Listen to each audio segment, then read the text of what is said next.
In this video, I want to tell you about how I turned my hobby of playing tabletop role-playing games into a full-time career. I'm going to tell you a little bit about my history, how I got into the hobby, and some practical advice for learning how to create your own creative career path. Hi, I'm JP Coovert, and my life has changed a lot over the past few years. Right now, I'm wrapping up my first really big Kickstarter campaign. With the help of 1,000+ backers, I'm making my first hardcover adventure called Dragontown and the Darkness Below. Not just a hardcover book, actually. There's also a full-on special edition box set, too. It's a dream project, and I feel incredibly lucky and grateful to be able to make this book and box set come to life. Going through this whole crazy crowdfunding process has me reflecting not only on the making of Dragontown, but how I found myself in the position of creating tabletop role-playing game adventures for a living. Now, admittedly, this is going to be a kind of self-indulgent video, but my hope is that I can be an example, or at least provide a little bit of motivation and encouragement for you to get creative and make the things you'd like to see in the world. I've been a freelance illustrator and designer for almost 10 years now, and until recently, I spent most of my time doing work for clients, for other people. A lot of it was really cool projects like working with my friends at Revive Skateboards, but I was also doing a lot of unfulfilling work to pay the bills. So back in 2015, I was making so much stuff for work that I realized I wanted a creative hobby that was just for me. So I started playing D&D with my friends. I had never run games before, so I started with the starter set back then, Lost Minds of Phandelver. And of course, it wasn't long before I started illustrating little magic item cards and paper miniatures for my games. You know, the party's going into the Goblin Cave next session, so let's draw up a bunch of goblin miniatures. I really fell in love with playing and making stuff for Dungeons and Dragons. The collaborative storytelling with your friends, using your imaginations to create these crazy stories that become like actual memories, I think is just so cool. And again, I've said it 100 times on this channel, but the feeling you get when sharing some of the miniatures or the maps that you made yourself and seeing your players' reaction, it's worth all the effort in the world. And I think this is how you fall in love with a hobby, right? When you can spend a bunch of time working at something because you actually enjoy spending that time. The outcome of that effort is nice, you know, throwing miniatures down on the table and seeing your friends' eyes light up. But I would totally just play theater of the mind if I wasn't having fun spending hours making miniatures and maps. Now, at the same time I started falling in love with tabletop role-playing games, I began making YouTube videos. It was another creative thing to learn how to do, you know, cameras and editing and making thumbnails. Did I know what I was doing? Absolutely not. The proof of that is visible if you scroll back on this channel far enough. But it was fun and interesting and rewarding because I was making stuff to share with my friends and with strangers and learning a lot in the process. Okay, to speed up the story a little bit, eventually I started sharing the stuff that I was making for my D&D games in these YouTube videos, and it started catching on. A couple of my map drawing videos started getting some views, and I found that more and more of my creative time was being spent on my TTRPG hobby. So I decided it was time to write my own introductory adventure called Dragontown. Did I know how to write a good intro adventure? Nope, but I knew what I liked and what I didn't like from running my games, and the rest I knew that I could figure out as I went. So I did a Zine Quest Kickstarter, I wrote an illustrated adventure, figured out how to get it printed, and set up an online shop to sell it. And from there I started a Patreon where I began making monthly adventures and games. The process took some time, like years of trial and error, experimenting with making maps and miniatures,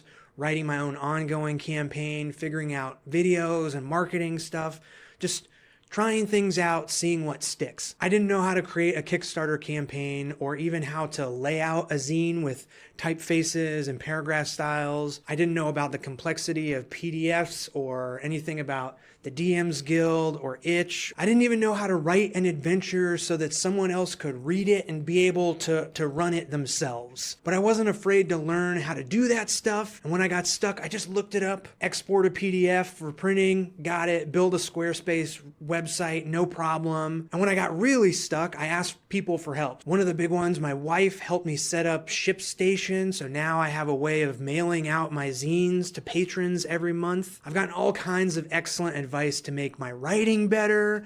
And don't even get me started on all of the help I had getting the new Dragontown and the Darkness Below Kickstarter through the finish line. My point is, I could love this TTRPG hobby endlessly, but it was my willingness to figure out the other stuff, social media, layout and design, printing and shipping, the list goes on. But being open to learning new things is what pushed me towards making my TTRPG hobby into a career. And the really cool thing is that at this moment, it's never been easier for creators to bring their ideas to life and share them with other people. There's YouTube and social media to share what you're working on, Kickstarter and Patreon to help get things funded.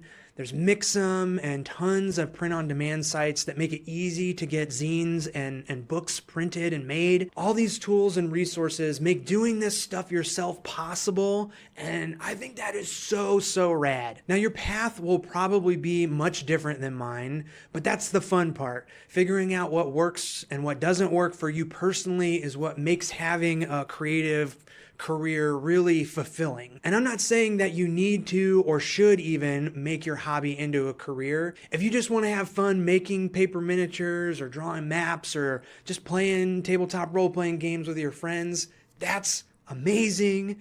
Like, I love skateboarding so much, but for me, it's just kind of rolling around and learning a new trick every once in a while. I don't take it too seriously, but it still holds a really important place in my life. Having fun hobbies is super important, but at the same time, if you feel like you want to take your hobby to the next level, if you start to take it seriously and spend time learning how to turn it into a more serious endeavor, I really believe that the effort you put in will be paid back exponentially. So here are 3 pieces of advice if you're looking to take that next step. This is the stuff I wish I knew at the beginning of my journey that would have saved me a lot of headaches and time along the way. First, when you are trying to learn all these new things, start by breaking the process down into smaller steps. This is kind of true for any project really, but breaking a bigger task into smaller ones and then tackling the small step one at a time makes the bigger, overwhelming task feel much more manageable. And the thing I really like to do is once I've broken a task down into the steps, then go back and take each of the individual steps and break them down even further. Like, kind of go further with it than you think you need to so you can cross more stuff off of your list as you go. It really helps. Advice number 2, set really small daily goals. It can be a long road to having a fulfilling creative career, but you can make so much progress with just a tiny bit of work each day. I'm talking like 10 or 20 minutes every day. Building an entire career is a long game that takes time, but after you've broken down your goals into smaller ones, you'll be really surprised how quickly you can get there if you just work on accomplishing one little step or one little piece of a step each day. Just a little bit every single day. And 3, be a part of a community. At first, this seems really easy when you go all in on a hobby. You kind of automatically find yourself in spaces with other people who like the same things that you do, you know, conventions and Discord servers on Blue Sky, here on YouTube. But I think you really have to engage with the community. You can't just be a taker, you know, don't just promote the things that you're making, promote your peers and encourage people who are making cool stuff. Whenever you ask for help, make sure that you give help too. Because really when it comes down to it, if you're making cool stuff and being a cool person, you are going to meet more cool people who are also making cool stuff. And those friends and peers will be such a positive part of your journey. Let me know if you have any questions on all this down in the comments. I hope you found this video encouraging and inspiring. If you'd like to support the channel and see all the fun stuff I make, check out my online shop or my Patreon. I'm still taking pre-orders for the Dragontown book and box set. All the links are down in the description. Thank you so much for watching, and I'll see you in the next one. See ya!